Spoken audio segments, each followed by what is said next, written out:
Alors habituellement, quand je commence une création, au tout départ, il y a d'abord la rencontre avec un album jeunesse, un album qui m'interpelle, qui m'émeut et qui devient tout d'un coup l'objet de toutes mes envies créatrices et me devient nécessaire le besoin d'adapter cet album à la scène.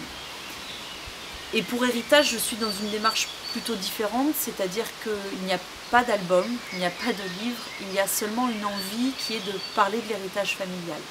De parler et de témoigner de façon poétique de cette question-là, de la transmission, du conditionnement et aussi de comment on élabore notre personnalité, notre individu, tout en étant constamment alimenté par une famille et par des parents.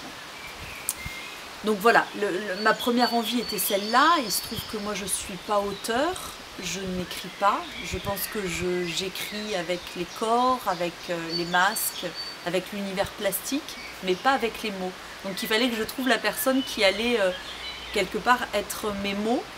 Et de suite j'ai pensé à Bernard Friot, qui est quelqu'un avec qui nous avions déjà collaboré sur Histoire pressée, et qui est quelqu'un qui a une écriture qui moi me transporte et me bouleverse et réouvre des portes que des fois j'ai fermées et qui me donne un lien direct avec mon enfance et avec l'enfant qui habite encore en moi.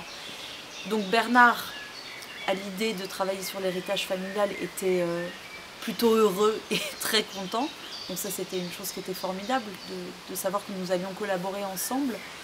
Et voilà, et d'aborder cette thématique-là qui est pour moi fondamentale et dont les enfants entendent très peu parler finalement. Parce que pour eux, c'est évident qu'ils prennent ce qu'on leur donne de façon insidieuse. Les parents, tous les jours, alimentent comme ça cette connexion entre l'enfant et eux en guidant les choix de l'enfant, les goûts de l'enfant, les croyances de l'enfant et aussi sa personnalité.